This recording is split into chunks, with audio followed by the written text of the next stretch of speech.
Om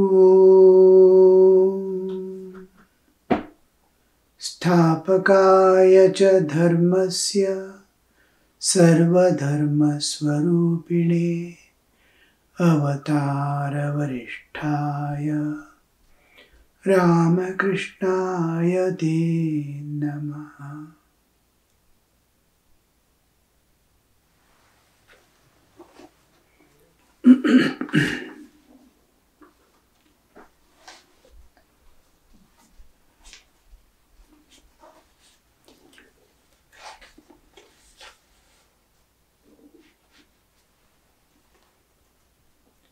Only the ecstatic love of God,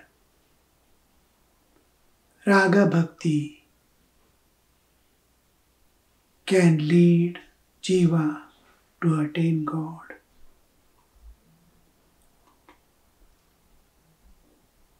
When one has such love and attachment for God, one does not feel the attraction of Maya to wife, children, relatives, and friends. Sri Ramakrishna differentiates between Maya and Daya. Maya is what entangles man in the world, entices man, catches in its prison, and then it is in the bondage. Maya is what binds, and invariably bondage follows. The suffering. So here we see Sri Ramakrishna says, he will live with all, wife, children, relatives, friends, amidst them. He is there, but he is not bound by Maya. Instead, one retains only compassion for them, Daya and Maya. Compassion is to love, but not to be attached. Loving is a sacrifice. Attachment is something I am going to draw from that. Attachment makes me, without that I cannot live. Attachment. Daya makes me, I am there for you at all times. Sacrifice. Giving myself to others is Daya. Taking others for me is Maya. So Maya and Daya, they will not have Maya. They will have only Daya. I give, I don't need anything. Because he is being, whatever he needs, he is getting the supply from others. He is giving love now to all others. That love is what flows from the higher layers, higher levels, from the divine. It is flowing into the world through him. So, to such a man, the world appears a strange land, a place where he has merely to perform his duties. Now, a normal man is deeply entangled in the world. He doesn't want to part from it. He doesn't want to leave and go away. He catches hold of it and then is sitting. His evolution to divinehood, entering eternal life, of freedom, total freedom is forgotten. He is within the prison house thinking he is free. Now and then he suffers intensely. The whom he loves and holds on parts. He has to leave everything and go away. And this play continues endlessly. No end to suffering and weeping. So here what he does is attend to all the duties. I have come here to give. I have come here to give. I have duties and responsibility to discharge. Nothing to receive. I have come to give. Here merely he wonders because to such a man world appears a strange land. What is this strange land that he sees? All are seeking something from others. Everything what a person is keeping is for himself. Each one thinks he is doing good to the other people or something. He's keeping a family. He is thinking, I'm looking after a family. But he's keeping that for a family for himself. For his sukha. He is keeping wealth for himself. Whatever he possesses, name, bread, everything, there is no sacrifice, no giving away. In this world, he is seeing everyone attached, holding and sitting to a small family, property and all. And he is there who has left all the ropes loose to go away. Nothing binds him. Everybody is bound. He is free.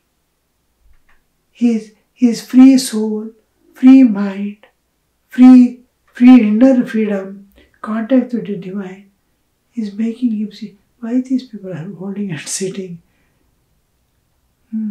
It is strange because ocean is there. They are searching for a drop of water here and there. Ocean of bliss is within. God is there. They are holding on to matter and sitting. That is why that is strange. He is experiencing one thing. People are, the whole thing is against his experiences and understanding. That strangeness. Strange land. A place where he has merely to perform. But seeing all that, oh, I have to do my duties, that's all here. Let them hold and sit. जगत रूठे तू रूठ मुझे है काम ईश्वर से जगत रूठे तू रूठने. That goes on and on and on. I have duties to perform. It is like man's having his real home in the country, but coming to Calcutta for work. He has to rent a house in Calcutta for the sake of his duties. So, people go to different places for earning. Just he has duties to perform, earn money. But in the heart of heart, nothing here belongs to me. My family is there in the village. My people are there. My everything is there. Like that, he also feels the same thing. Elsewhere is his house. Elsewhere is his abode. He has come to this world only to give and go away. When one develops love of God, one completely gets rid of one's attachment to the world and worldly wisdom. Both Karya and Karana is giving up. One completely gets rid of, means they fall off because of the love of God. All other attachment drop off. To world, attachment to God is anuraga, unbroken hold on the divine. Raga is attachment, intense, passionate attachment for God and detachment from all other things of the world. Detachment from the world and worldly wisdom. Worldly wisdom is to possess world, to how to collect, how to gather, how to earn, even telling lie, capturing, corruption. What way I can make money? He doesn't hesitate to tell a lie because his worldly wisdom is working. Worldly wisdom, how to acquire, how to preserve, how to possess, how not to part with it. This is worldly wisdom. He may do anything for that sake. May tell a lie, may steal away, may hide and keep so that others will not notice or know he possesses. All these acts, worldly wisdom, is wise in preserving his worldly bonds. One cannot see God if one has even the slightest trace of worldliness. this worldliness and worldly wisdom will go away. If slightest trace of worldliness is there, he cannot see God. Matchsticks, if damp, won't strike fire, though you rub 1,000 of times against the matchstick and matchbox.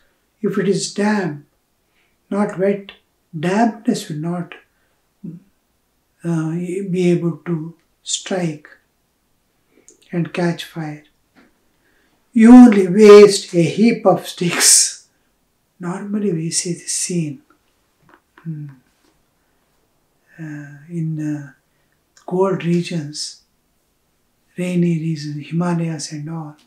We have to keep it in 2-3 boxes to safeguard from the dampness that is going to. It is evergreen forest.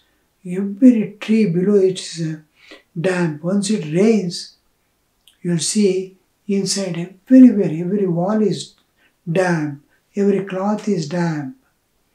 So this dampness, sometimes it goes and he strikes, and because of dampness, it doesn't catch. Not only 3-4 strikes, the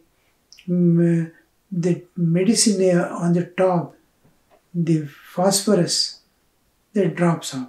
Each time you see the heap of sticks, whole box is over, but fire is not, light is not coming. The mind soaked in worldliness is such a damp matchstick. Simple examples. What we commonly see, you will not see sophisticated arguments, this, that, counter arguments. Simply goes on mentioning the truth. There is nothing to support the scriptural descriptions, so many reasoning, so much of logic and all. We see the modern people when they speak, they quote from here, there, examples, this, that, upama and all. The simple examples. And he presents the highest truth in the simplest examples. And they are such exactly matching. Unique in upama, the comparison. Once Sri Radha said to her friends that she saw Krishna everywhere, both within and without. The friends answered, "Why? We don't see him at all." "Are you delirious?" Radha said, "Friends, paint your eyes with the collyrium of divine love, then you will see him." Vijay is Vaishnava. He can understand this language, what it means. The eyes of love, eyes of compassion, eyes of empathy, eyes of grace, eyes of hatred, eyes of dislike, eyes of contempt. All these are the whole inner emotional upsets are pouring through the eyes, always we do. Each sees something entirely different from what the thing is. And eyes of divine love sees the truth everywhere. All other eyes, whether it is of attachment, of seeking enjoyment, or of any kind of worldly relationship, is always deceiving and not revealing the truth, except the eyes of love, eyes of jnana, jnana chakshu, prema chakshu. The prema chakshu not flowing towards a particular person in the world, but universal love. or divine love, love to God, loving God, or loving the entire humanity, all beings on the earth, like that expanded view, they will be always revealing the truth. Radha is loving Krishna. Radha represents the sum total of all jivas. Radha represents all devotees on other side. How devotees feel for God. How all beings on this earth are but manifestations of God. How they are eternally related to the one Lord, all-pervading, expressing through various bodies. Your universal love is loving that God. So Radha represents sum total of all jivas. She represents all devotees joined together. Each devotee has a definite relationship, a kind of love, a dedication, sacrifice, all this, that total of all devotees she represents. So when she is seeing Krishna, she's seeing Krishna in an entirely different view. She herself is Vedehi. She doesn't have a body consciousness. She is born Videhi. She never knew she has a body at all. It is, her love is not, her seeing Krishna or loving Krishna is not at all at the bodily level. We see everything in this world at bodily level, not at the spiritual level, not at the divine level, gross physical level. Here, Radha is seeing Krishna. In reality, he is an Antaryamin of all jivas. He is the Suhrida of all jivas, the only well-wisher and benefactor of all jivas. So, when she sees Krishna, he is there everywhere. When she sees Krishna as the indweller of all jivas, he is within her. When she sees Krishna as all devotees are seeing and looking at him, sum total of all jivas, sum total of all devotees, she is seeing Krishna as the Supreme Lord of the universe, pervading the whole universe. And one aspect is he is substratum adhara, and he is pervading the whole universe as the Lord of the universe and governing. Externally she sees Krishna everywhere, pervading everything. And as an Antaryami in all beings, whenever she sees inside, he is there, shining within, in his own glory, in his own right, in his own, that heart of a jiva, whether sinner or saint, he is there as the indweller, owning the whole inner world of the spirit. He is shining there. In sinner's heart also, same Lord is shining. In the saint's life also, same Lord is shining. This aspect Radha sees. Radha, just because she doesn't have body awareness. The day you lose your body awareness, Deha Bhava, and enter the Jiva Bhava is sufficient, not the Atma Bhava is far off. The Jiva Bhava, I am transmigrated soul, that much experience is sufficient to understand that what is that Chaitanya, what is that God means. So Radha's sight is what she is to Vijay. It is said in a song of your Brahmo Samaj, O Lord, Is it ever possible to know Thee without love? However much one may perform worship and sacrifice. It is said in a song of Brahmo Samaj. Thakur is quoting his own world. Just like he's giving example from all others. He's giving his own example. You are following Brahmo Samaj, and one of the, just like for other religions, yeah, he quotes, look, I'm not telling this something. It is there in your religion also. Your scriptures say like this. That's what I'm telling. That's what I'm experiencing. That's what I see in my religion. So like that, he is quoting from his own religion to support the idea.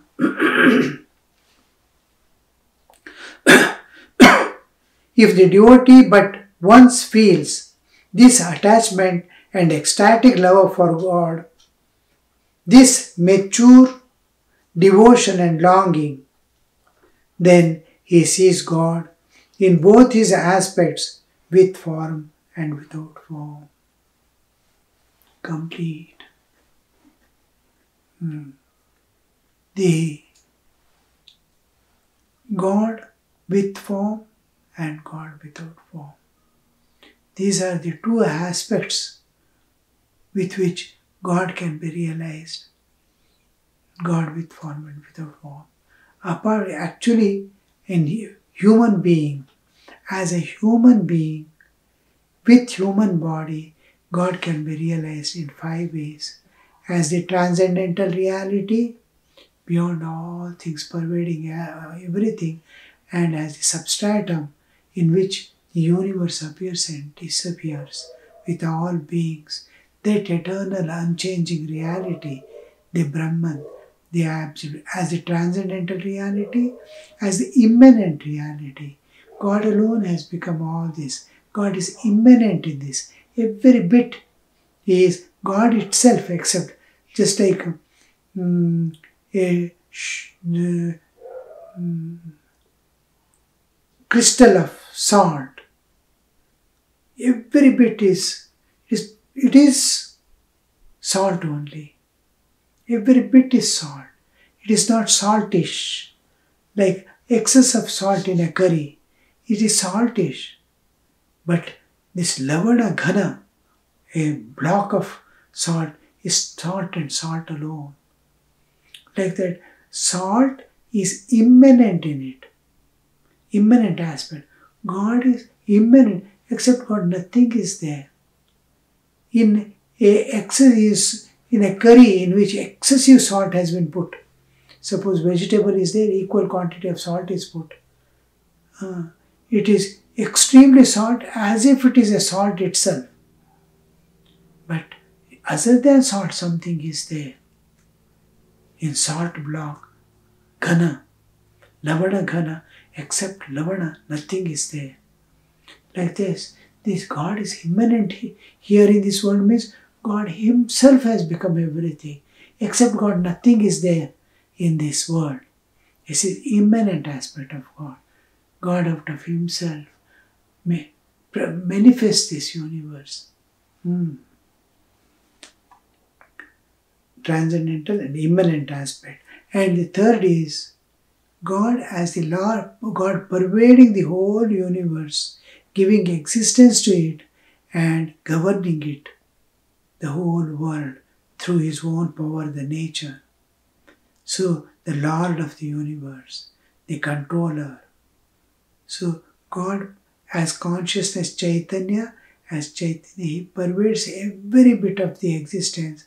After having becoming existence, he pervades it again to be the Lord of, pervading it, he governs everything. Everything. Its life, its movement, its actions, its sukha dukkha experiences, whatever is there in this universe is experienced. Pervading it and governing it. Every movement, everything, the gati, sthiti, everything is decided by him, pervading it.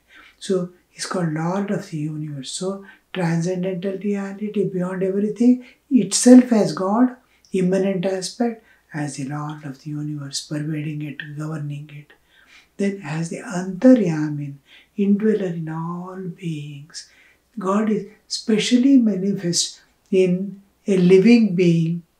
Apart from pervading it as all other objects, He is there manifested in the heart of every jiva in its own glory and right. Jiva, because Jivatma is there, Paramatma is there. It is inseparable aspects. Expression of that consciousness through body is life. God is there because of that. Life is there. And this Jivatma is expression of God in the body, but associated with the karmic load and vasana. The Chaitanya, it's also Chaitanya. Chaitanya, when limited by the consciousness itself, Chaitanya itself, individualized. Why it individualized? Because it has the limitation of karma and vasana. As if I'm seeing infinite space through the window. Window is limiting it. Only a small portion of the space is seen. Like that small space, Chaitanya is seen, individualized Chaitanya. The moment individualization takes place, a ego shoots up as a reaction. So this ego is the problem. So because there is a jiva, there is Ishvara also there. Life is there, God is there. Wherever there is life, there is God. Jivatma and Paramatma go together as the indweller. Otherwise, Jivatma cannot exist as existence, because Chaitanya aspect is his existence. Prakriti aspect, body, mind, all that, where he dwells is a manifestation of his Shakti. Shakti and Chaitanya together, Jivatma and Paramatma. It is both, he is pervading both. One is there means other. Jiva is there means Paramatma is there. So here, as indweller in every being, he is there. And as the avatara, incarnation of God. God incarnates, takes a human body and moves about in the world, showing every bit practically to man how to live, how to attain, sets a new path, so sets a new ideal for changing times. Apart from that, he appears when devotee calls with form. When he enters into meditation, he can see God with form as God with right understanding and experience, because he has to transcend the mind and go beyond. So this we see, gods can be realized as transcendental reality, as immanent reality, as the Lord of the universe, as the Antaryamin, and as the Avatara. In any of these aspects, you can, when we take personal aspect, we see the two independent aspects, with form, without form.